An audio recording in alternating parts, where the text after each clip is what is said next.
Hi friends, Ayodhya Rama మందిరం ఎన్నో కోట్ల మంది కళ ఇప్పుడు నిజమవ్వబోతుంది. ఎంతోమంది గొప్పవాళ్ళు రామ మందిరం కోసం పోరాడితే అది ఇప్పటికీ సాధ్యమైంది. అయితే ఈ గుడి కట్టడానికి ఎన్నో పోరాటాలు జరిగాయి. ఆ పోరాటాలు ఏంటి? అసలు అయోధ్యకు ఈ పేరు ఎలా వచ్చింది? అయోధ్య యొక్క చరిత్ర ఏంటి?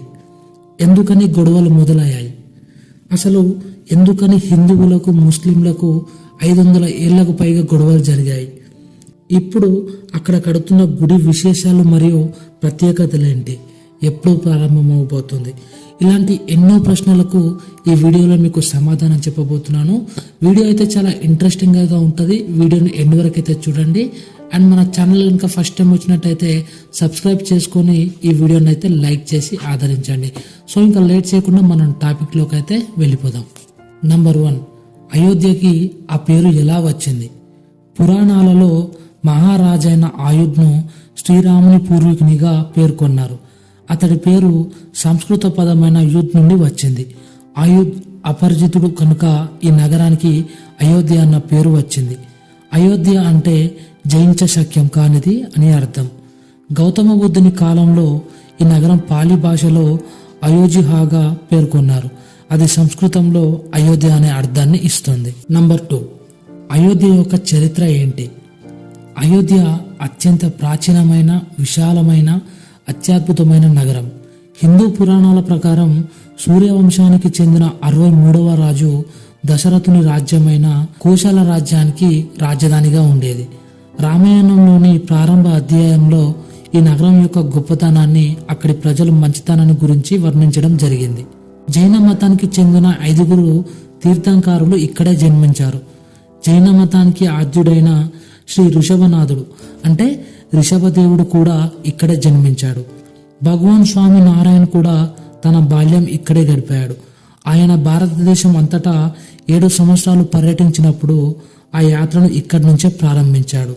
తులసిదాసు కూడా తాను రచించిన రామచరిత మానస్ గ్రంథాన్ని క్రీస్తు శకం 1574లో ఇక్కడి నుంచే ప్రారంభించాడు.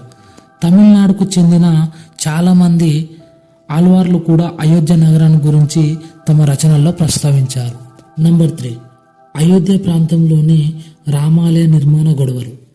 అయోధ్యలో ఇప్పుడు మనం చూస్తున్న రామాలయం నిర్మాణం వెనుక ఎంతో పెద్ద చరిత్ర దాగి ఉంది. అయోధ్య వివాదం ఈనాటిది కాదు, కొన్ని వందల ఏళ్ల నాటిది.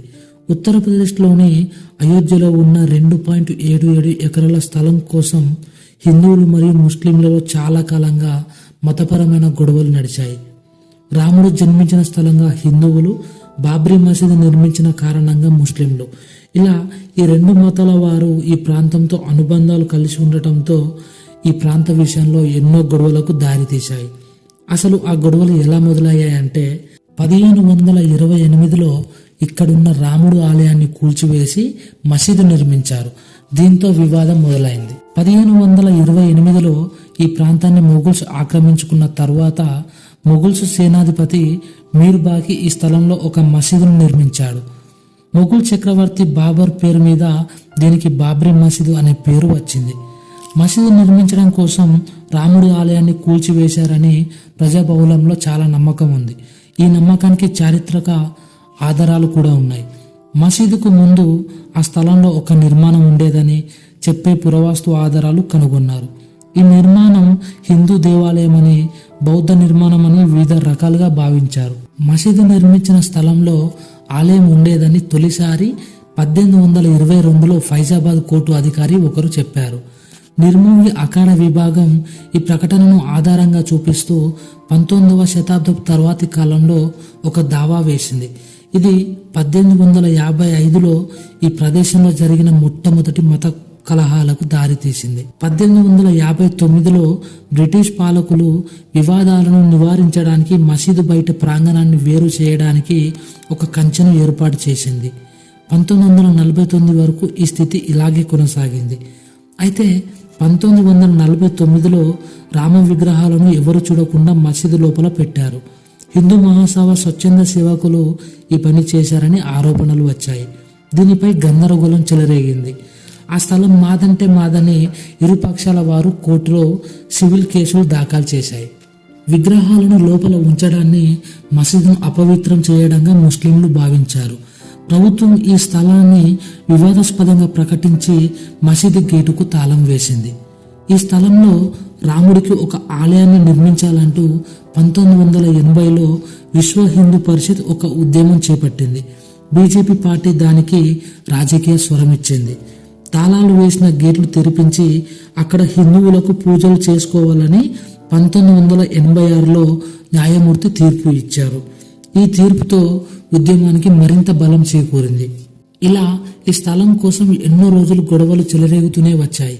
అయితే ఈ స్థలం ఎవరితో తేల్చేందుకు ఇరు వర్గాల వారు 2002లో కోర్టులో వాదనలు వినిపించడం మొదలుపెట్టారు. దాని తర్వాత ఈ స్థలంలో మసీదు కంటే ముందు రాముడి ఆలయం ఉందో లేదో అని తేల్చేందుకు ఆర్కియాలజిస్టులు సర్వే ప్రారంభించారు. వారి పరిశోధనలో మసీదు కింద రాముడి ఆలయం ఆనవాళ్లు కనిపించాయి. దాంతో 2010లో అలహాబాద్ హైకోర్టు ఈ స్థలాన్ని ముగ్గురికి సమానంగా కేటాయించాలని తీర్పునిచ్చింది. ఒకటి మందిరానికి అండ్ మరొకటి మసీదుకు అండ్ మూడవది నిర్మోవ ఆకారానికి. అయితే ఈ జడ్జిమెంట్ 3 వర్గాల వారికి నచ్చలేదు. దాంతో ఈ కేసును సుప్రీంకోర్టులో వేశారు. అయితే సుప్రీంకోర్టు ఈ స్థలం ఎవరిదని అనుకుంటున్నారో దానికి సంబంధించిన సాక్ష్యాలు చూపించాలని చెప్పింది. అలాగే ఈ సైటుకు సంబంధించి మరిన్ని నిజాలు తెలవాలని ఆర్కియాలజికల్ సర్వే ఆఫ్ ఇండియాను సుప్రీంకోర్టు నియమించింది. దాంతో అన్ని వివాదాలకు తెరపడేలాగా ఒకరోజు రానే వచ్చింది. అదే 2019 నవంబర్ 9. ఆ రోజు సుప్రీంకోర్టు తమ తీర్పును బయటపెట్టింది. అదేంటంటే ఆర్కియాలజికల్ సర్వే ప్రకారం బాబ్రీ మసీదును ఒక హిందూ టెంపుల్ పైన కట్టారని, ఆ ల్యాండ్ శ్రీరాముని పేరుపైనే రిజిస్టర్ అయిందని, కాబట్టి ఈ 2.7 ఎకరాల ల్యాండ్లో రామ మందిరం నిర్మించవచ్చని పేర్కొనబడింది. అలాగే మసీదును హిందువులు కూల్చారు కాబట్టి వారికి ఏదైనా మంచి ప్లేస్లో మసీదు కట్టుకోవడానికి 5 ఎకరాల ల్యాండ్ ఇచ్చింది. ఇలా అయోధ్య రామ మందిరం నిర్మించడానికి లైన్ క్లియర్ అయింది. దాని తర్వాత రామ మందిర నిర్మాణ ప్రారంభోత్సవ వేడుకను 5వ తారీఖు ఆగస్టున 2020లో భారత ప్రధాని నరేంద్ర మోడీ గారు నిర్వహించారు. ఈ ఆలయ నిర్మాణం మొత్తం జన్మభూమి తీర్థక్షేత్ర ట్రస్ట్ పర్యవేక్షిస్తోంది. ఈ ఆలయం 2024 జనవరి 22న శ్రీరాముని విగ్రహ ప్రతిష్టాపనకు షెడ్యూల్ చేసి అధికారికంగా ప్రకటించారు. సో ఇది గైస్, ఈ వీడియో మీకు ఎంతో కొంత నాలెడ్జ్ ఇచ్చిందని నేను అనుకుంటున్నాను. వీడియో నచ్చితే తప్పక లైక్ చేయండి అండ్ మన ఛానల్కి ఇంకొకరైనా కొత్త వారు వచ్చినట్టయితే వెంటనే సబ్స్క్రైబ్ చేసుకోండి. So thank you friends, thank you for watching video. మరొక మంచి వీడియోతో మీ ముందుకు వస్తా. Until then bye bye, see you, Jai Hind.